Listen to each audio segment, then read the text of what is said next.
Ողջույն սիրելի հետևորդներ, տաղավարում կրկին անգամ հյուրընկալել եմ Քրիստոնյա ժողովրդական վերածնունդ կուսակցության նախագահ Սոս Գիմիշյանին։ Բարև ձեզ, պարոն Գիմիշյան։ Բարև ձեզ։ Շնորհակալ եմ հրավերս ընդունելու համար։ Ես եմ շնորհակալ։ Կարծես թե այս անգամ պայմանավորվել էինք խոսել դատական համակարգի անկախության մասին, ինչպես անել, որ ավելի արդար լինի ամեն բան։ Որ համակարգային պատկերացում ձևավորվի, նախորդ 3 հանդիպումների ժամանակ մենք խոսեցինք բազմաբևեռ իշխանության մասին, որ դա ավելի լավն է, քան թե միաբևեռ, մի մարդու որոշմամբ մեր երկիրը կարող է Թուրքիայի մաս դառնալ։ Երբ որ մենք ձևավորենք բազմաբևեռ իշխանություն, դրանք հակակշիռ զսպող են իրար լինում, սա առաջինը։ Երկրորդը մենք խոսեցինք ժողովրդի ուղղակի իշխանության կիրառման մեխանիզմների մասին, այսինքն ժողովրդի իրավունք ունենա ստորագրահավաքի միջոցով նոր նախագահի, վարչապետի, ազգային ժողովի ընտրություններ։ Նոր ղեկավար ընտրել։ Հա, նոր ղեկավար ընտրությունների, որտեղ չկա ժողովուրդ, որ ինչի հաջողվում խաբել, բազմաթիվ ժողովուրդների կարող են արտաքին ուժերը խաբեն, մանիպուլացնեն, զոմբիացնեն եւ իրենց ուզած մարդկանց դնեն երկրի գլխին եւ նրա միջոցով արդեն երկրի ունեցվածքը յուրացնեն։ Ժողովրդին տալիս ենք այդ իրավունքը, դա բազմաթիվ խնդիրներ, սա երկրորդն էր։ Երրորդը մենք խոսեցինք նրա մասին, ինչպես անենք, որ ընտրությունների արդյունքները միշտ հավաստի լինեն, այսինքն վստահություններ շնչեն։ Մենք առաջարկեցինք, բաց քվեարկություն, այսինքն տեղամասում փակ քվեարկություն է տեղի ունենում, հետո հրապարակվում է ընտրողների ցուցակ, մասնակիցների ցուցակ եւ ով ում կողմ է քվեարկել։ Այս դեպքում 100%-անոց մենք վերահսկելի, վստահելի ընտրությունների արդյունքներ կունենանք, որի հետևանքները այս դեպքում արդեն վերանում են լրիվ, մեկ հետընտրական բախումները վերանում են, որ մեր երկիրը հեռու բայ է, էլի որ մեր հասարակության տարբեր հատվածներ հետընտրական բախումների վերացմանը առանձնապես կողմ չեմ այս դեպքում, այսինքն չեմ պատկերացնում այդ դեպքում հետընտրական բախումները վերանան, բայց այնուամենայնիվ գոնե արդար կլինի։ Պետք է կվերանան, որովհետև դու իրավունք ունես 1 տարվա ընթացքում ստորագրահավաքի միջոցով նոր ընտրություն անցկացնես։ Իմաստ չի լինում բախվելու։ Մի քիչ համբերում ես ստորագրահավաքի միջոցով սովորական քաղաքացիները արդեն կսկսեն բախվել։ Սովորական քաղաքացիները ինչի համար բախվեն, եթե մենք որ ասում ենք 100,000 ընտրողը չէ, այդ իրավունք ունեն, այսինքն փոքրամասնությանը տալիս ենք իրավունք, մեծամասնությունը կարող է նաև սխալվել։ Տալիս ենք իրավունք ստորագրահավաքի միջոցով, ոչ թե գնալ բախումներ։ Չէ, ես նկատի ունեմ, եթե բաց քվեարկություն լինի, այդ դեպքում բախումները չեն բացառվում։ Չէ, բացառվում են։ Ինչպես։ Եթե երևում է Գիմիշյան Սոսը եկել է քվեարկել է, ինչ մարդը ամբողջ խնդիրն էլ հենց դրանում է, եթե երևա, դուք պատկերացնում եք, այն մեկը մյուսին ինչ դուք կարծում եք, ասենք մի 500-600,000, չէ, մի րոպե, այդպես չի։ 600,000 դեմ է քվեարկե նրան, ով որ ընտրվել է։ Դուք կարծում եք, այդ ընտրված մարդը գնալու է 600,000-ին ճնշի։ Չի անի այդպես բան։ Չէ, իրականում ես դա նկատի չունեի, պարոն Գիմիշյան։ Բարեկամ ծանոթ ընկերներ, հա։ Այո։ Լավ է, հասարակական վերահսկողություն առնում։ Պատկերացրեք, ես 5 տարի Հայաթում բարեկամներիս հետ խոսելուց այդ հարցերի վերաբերյալ հայոյել եմ Կիրակոս Կիրակոսյանին։ Մեկ էլ հետո երևում է, որ գնացել եմ քվեարկել եմ Կիրակոսի օգտին։ Բայց իմ բարեկամները չեն ասում, չես ամաչում այդ։ Կասեն, իհարկե կասեն, բայց այդ հարցին այլ տեսանկյունից էլ նայենք։ Որ Համարենք 2 ընկեր են, տարբեր հայացքների տեր։ Նորմալ է։ Իրականում նորմալ է, բայց այդ ընտրությունների ժամանակ հնարավոր է արդեն մեկը մյուսին դու ինչու նրան ընտրեցիր, այ դու այն մեկին ընտրեցիր։ Նայել կասես դու ինչի նրան։ Ես կբերեմ իմ փաստարկները, ինքը կբերի, այսինքն կգնա քննարկում։ Այսինքն չեք կարծում, որ դա կտանի կոնֆլիկտների։ Չէ, ես կարծում եմ, այստեղ հասարակական վերահսկողություն տեղի կունենա, որը կնպաստի, որ մարդը գնալուց քվեարկելուց մտածի, բա ինչ կասեն իմ ընկերները իմ մասին, ինչ կասեն իմ բարեկամները իմ մասին։ Իսկ հիմա փակ գաղտնի է, քվեարկեց, հետո հաշվողն է հաշվում։ Ընտրության արդյունքները հաշվողն է որոշում։ Հաշվողն էլ միշտ դրսի ուժերի կառավարման ներքո է։ Այս ընտրությունները միշտ է հաշվողը որոշեց, ոչ թե ընտրողը։ Սա երրորդ խնդիրն էր, որի մասին խոսեցինք։ Հաջորդ խնդիրը, որը մենք պետք է լուծենք, եթե ուզում ենք առողջ պետական համակարգ ստեղծենք, որը պարտադրի պաշտոնյային գործել ըստ օրենքի, դա արդարադատության, դատական համակարգի անկախությունը ապահովել։ Այսօրվա դրությամբ տեսեք ինչպիսին է։ Մեր դատական համակարգը ոչնչացված է։ Դատավորները ինչ ասես կարան որոշեն։ Կա փաստ, չկա, կա հիմքեր, չկա, մեր աչքի առաջը չէ տեղի ունենում։ Փողոցից մարդուն կարող է բռնել, տանեն ու կորի։ Սա մինչև էդ էլ ա եղել պրոբլեմներով։ Էլի կառավարելի է եղել դատական համակարգը, այսօրվա դրությամբ բացարձակապես ոչնչացված է դատական համակարգը։ Ինչն է պատճառը։ Պատճառը նրանում է, որ մեր դատավորները նշանակվում են կառավարության, գործադիր իշխանության, ազգային ժողովի միջոցով։ Երկրում ամենամեծ սահմանադրություն եւ օրենք խախտողները դա գործադիր իշխանությունն է, եթե ընտրովի նախագահը եւ կառավարությունը, հետո ազգային ժողովի պատգամավորները,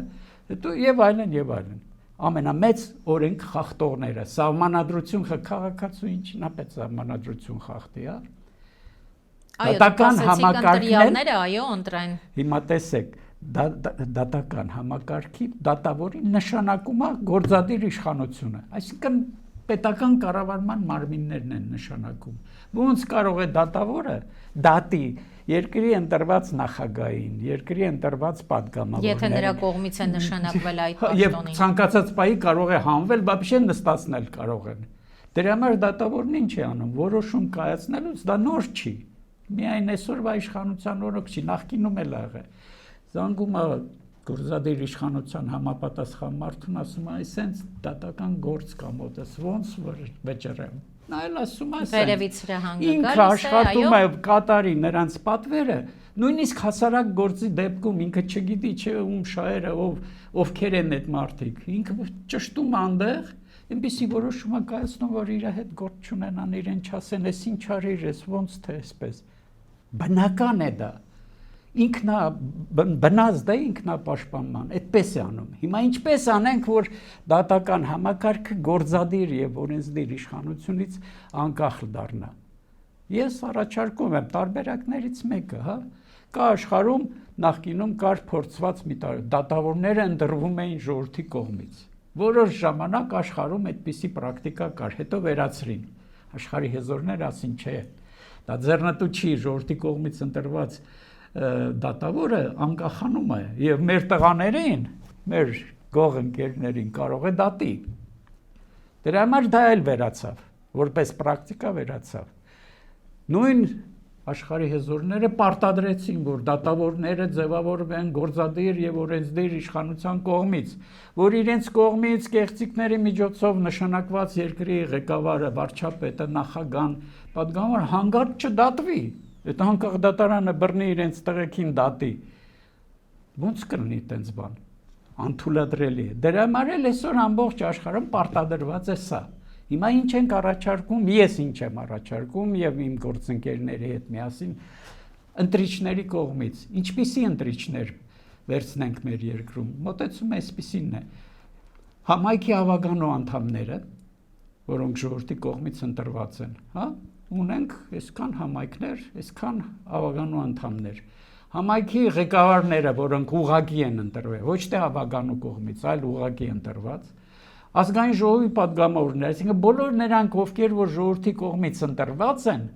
այդ ընտրված անձերի միջոցով ազգային ժողովի բոլոր պատգամավորները ընտրված են ժողովրդի կողմից, նրանք էլ են ընտրիչների կազմում, երկրի նախագահան, եթե ընտրովի է նույնպես, եթե վարչապետը բանի կողմից է ընտրված, ապա ոչ։ Ընտրված մարդիկ կազմում են ցուցակ, հա, որպես ընտրիչներ, եւ Սահմանադրական դատարանի անդամները ընտրվում են նրանց կողմից։ Սահմանադրական դատարանի անդամներին ընտրելուց հետո հարց է կանգնում մեր երկրում սահմանադրական դատարանն ու համակարգը տարանջատված են։ Մենք առաջարկում ենք դատական համակարգը բերել սահմանադրական դատարանի ներքո, այսինքն դատական համակարգի բուրգ սարքենք։ Երբ որ անկախանում է սահմանադրական դատարանը, արդեն դատավորներին նշանակել ազատելու խնդիրը սահմանադրական դատարանն է որոշում։ Հիմա տեսեք սահմանադրական դատարանը, եթե ընտրվեց ավագանու անդամների կողմից, ավագանու անդամները որևէ լուրջ լծակներ չունեն, մեծամասնությունը ցուցակի ընտրողների մեջ նրանք էլ լինեն, նրանք որևէ լուրջ լծակ չունեն սահմանադրական դատարանի անդամի վրա ճնշեն։ 15 տարի իրենք չեն արդեն։ Սահմանադրական դատարանի անդամներին նշանակում ենք ՑՄԱ, ասենք 60 տարին լրացած եւ ավել, ՑՄԱ է նշանակվում եւ հենց որ առողջական վիճակից կամ կյանքի ավարտից հետո նոր լրացվի նույն ընտրիչների կողմից։ Դարավ անկախ սահմանադրական դատարանը, դառնում է անկախ իրենց կողմից նշանակված դատավորները եւ այդ դատական համակարգը արդեն չի ենթարկվի այդքան, այդ չափով, չեմ ասում լրիվ կանկախանա, բայց օր-օրի գործելով կանկախանա։ Չի կարող նախագահան սպառնա դատավորին, չի կարող նախագահան կառավարության անդամը ինչ որ նախարարման, չի կարող այդպես սպառնա։ Եվ եթե մենք ազատ մամուլել ունենանք այդպիսի փաստերը միանգամից հրապարակվեն, այս համակարգը կսկսի օր-օրի ավելի արդյունավետ գործել։ Սա էր մեր առաջարկը, ինչպես անենք, որ անկախանա։ Այս համակարգը ես բազմաթիվ միջազգային փորձագետների հետ քննարկել եմ, ասել եմ, այսպիսի բան անենք, ինչպես նաև բաց քվեարկությունը։ Նրանք միանգամից ասում են, նո, ոչ մի դեպքում, ասում եմ, ինչու՞։ Չէ՞ որ դուք ասում եք լեգիտիմությունը իշխանության ամենակարևոր արժեքն է, չէ՞ որ անկախ դատական համակարգը կարևոր է, առանց դրան անհնար է։ Իրականում հրաշալի տարբերակ է, ուղղակի անիրականանալի, գոնե հիմա։ Քաղաքական, եթե ես քաղաքական կամք ունեմ, ժողովուրդը ինձ վստահության քվետ է, ես ազգային ժողովում լինեմ մեծամասնություն։ Ես իրենց մոտենամ, ասեմ, մենք գնում ենք հանրաքվեի, որտեղ գրելու ենք սա, ընտրությունները բաց է լինելու, որ ապահովենք ընտրությունների արդարությունը, սահմանադրությունում ամրագրելու ենք ձեր իրավունքը 100,000 ստորագրության դեպքում, պայմանական եմ ասում 100, դուք կարող եք նոր ընտրություն նշանակեք, եթե ձեզ ասում եմ, որ քանի հոգի ձեր առաջարկին կողմ կլինի, եկեք այսպես։ Ես կարծում եմ, եթե մենք կարողանանք հասանելի պարզ ձևով մեր ժողովրդին սա ներկայացնենք եւ բացատրենք, թե սա ինչ է տալիս, վերջեվերջո դատական համակարգը իրենց է դատում, չէ՞ ինձ, ձեզ, մյուսներին։ Նախարար դատված կա Հայաստանում։ Նախագահ կա դատված, չկա։ Ամենամեծ հանցագործները իրենք են եղել։ Եվ բյուջեի հետ կապված, եւ ֆինանսական միջոցների հետ կապված, եւ իրավունքների խախտման հետ կապված։ Որից է մեկը դատվել է, չէ։ Ինչու՞։ Այնուամենայնիվ դատական process գնում է այս պահին։ Ում նկատմամբ։ Պարոն Քոչարյանի։ Քոչարյանի։ Դուք կարծում եք 8 տարի չի կարողացել նստացնել Քոչարյանը, չի ուզել, չի կարողացել, թույլ չեն տվել։ Հիմա ինքը կարողանալու է Ռոբերտ Քոչարյան դատել։ Այսօրվա իշխանությունը չի կարող Ռոբերտ Քոչարյան դատել։ Իրենք նույն տիրոջ ծառաներն են։ Ինչու եք այդպես կարծում, պարոն Գիմիշյան։ Տեսեք, պարզ հասարակ, օրինակ Ղարաբաղի հարցում Նիկոլ Փաշինյանը ընդհանրապես ծնունդը էս նախոր Լևոնի, Ռոբերտի եւ Սերժի գործունեության արդյունքն է։ Նիկոլ Փաշինյանը օդից չի ընկե։ Այս իշխանությունը, այս քաղաքական էլիտան ու տիեզերքից չեկավ։ Նրանց աճացրել, տեղ ենք տվել, բերել ենք, առաջ ենք քաշել այս ղեկավարները։ Լևոնը նշանակեց Ռոբերտին, մարտի 1-ի ժամանակ Լևոնն ու Ռոբերտը միասին նշանակեցին Սերժին, հետո իրենք երեքով նշանակեցին Նիկոլին։ Կոպիտ եմ ասպես ասում, բայց այդպես է։ Արդյունքը սա է։ Նիկոլը նրանց նախորդ երեքի գործունեության պսակն է։ Այսօրվա իշխանությունը, իր որակներով դրական բան, դա իրենց գործունեության պսակ, ոնց կարող է նա նրանց դատի։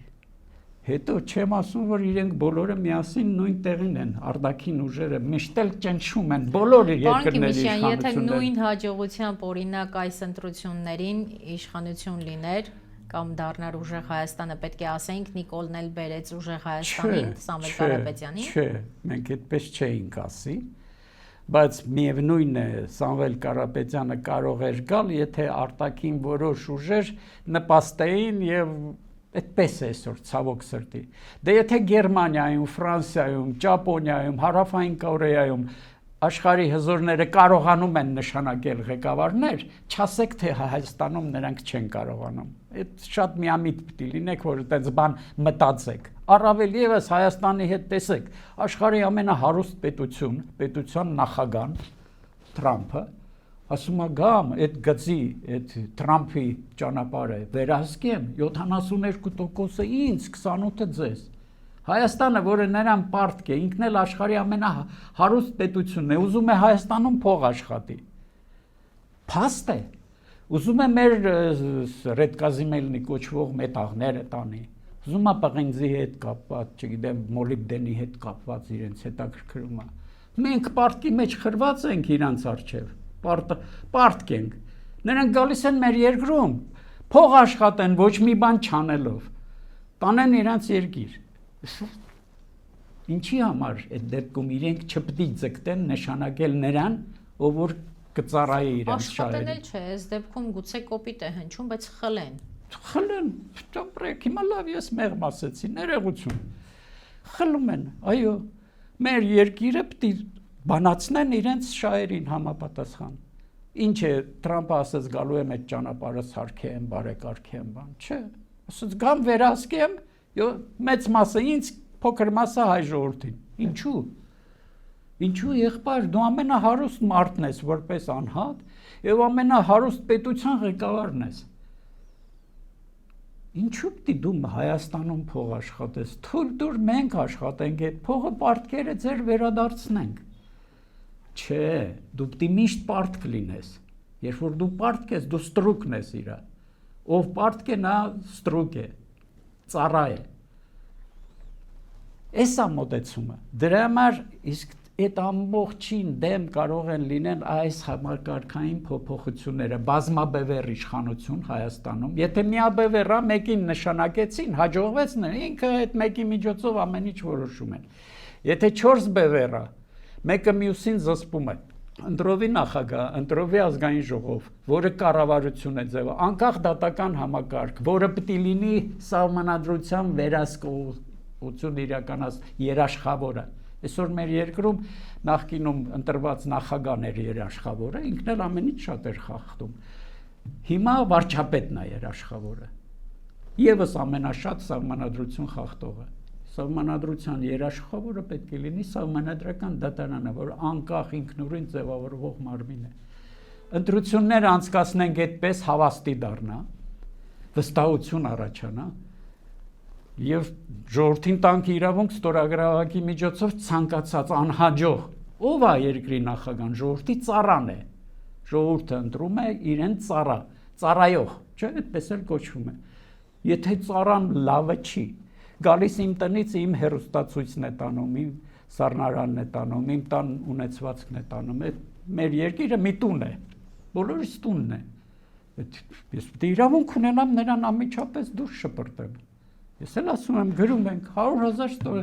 նորից ընտրություն, հա, դու էլ ես մասնակցում, որովհետև 100,000-ը դեմ է, կարող է 2,900,000-ը կողմ է։ Դու նորից վերընտրվում ես, եթե 2,900,000-ը կողմ է, 100,000-ն է դեմ, դու ավելի ես ուժեղանում։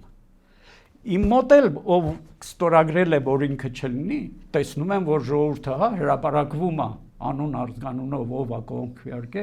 իմ մոտ էլ է վստահությունը ավելանում այդ մարդու նկատմամբ։ Ես դեմ եմ քվեարկե, բայց տեսնում եմ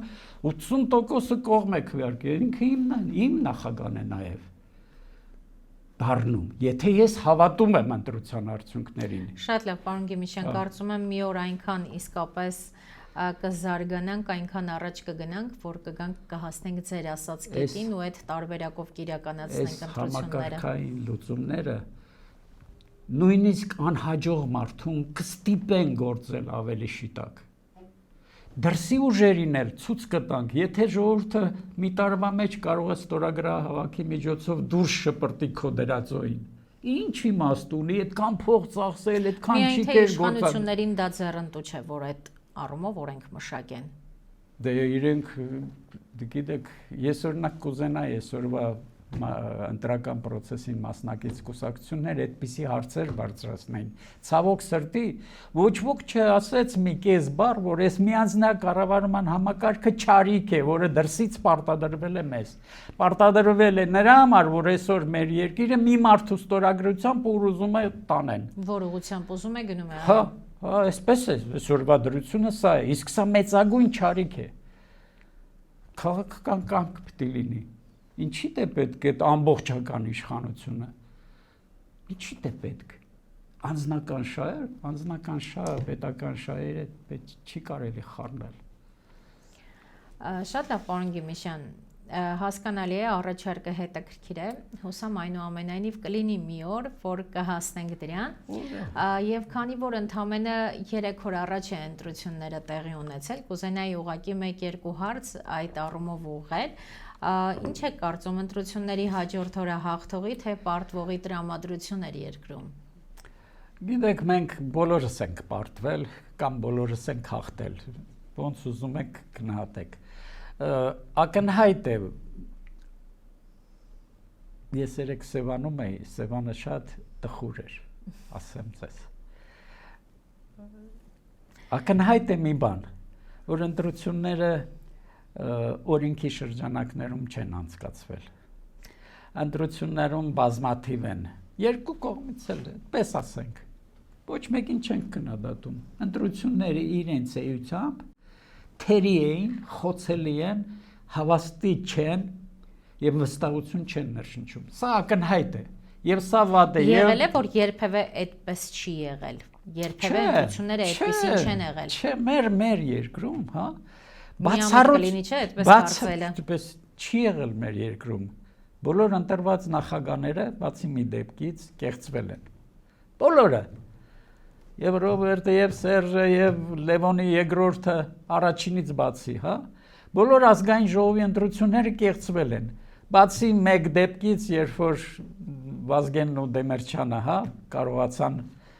ընդդիմություն լինելով գործող նախագահին ազգային ժողով ձևավորեն։ Ինչով ավարտվեց, գիտեք, աշխարհը ոնց ընդունեց դա։ Նրա համար անտանելի է, որ որից է երկրում ժողովրդի իշխանություն հաստատվի։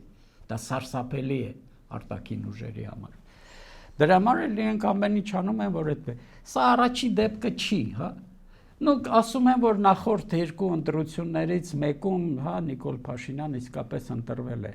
Եվ ասեմ ձեզ, երբ որ ինքը գիտակցել է, որ իրեն ժողովուրդը ձայնը տվել, այն ժամանակ էլ Ռոբերտին ու Սերժին ատելով Նիկոլ ընտրել, զգալի մասը Նիկոլ այդպես է ընտրել։ Հիմա էլ Նիկոլին ատելով մի զգալի մասը գնացել Սամվել Կարապետյան է ընտրել։ Մենք ատելության հիմքի վրա ենք մեծ մասս քվեարկում։ Ցավոք սրտի։ Եղած ուժերից ում նախընտրություն կտայիք, պարոն Գիմիշյան։ Տեսեք, ես բոլորի ծրագրերը ուշադրությամբ նայել եմ։ Ինձ հետաքրքիր էր։ Ես ինքս ծրագիր էի կազմել, թե ինչպիսի ծրագրով օրինակ կգնայի ընտրություններին, եւ ինձ շատ հետաքրքիր էր, ուզում էի նոր մտքեր, նոր գաղափարներ, նոր լուծումներ տեսնեմ։ Ցավոք սրտի փոքր մանր-մունր խնդիրներից բացի լուրջ ծրագրային մոտեցում չկար։ Մեր ժողովուրդն էլ չի սիրում ծրագիր։ Այնուամենայնիվ եղածների մեջ պետք է եղածների մեջ այսպես ասեմ։ Դե հա,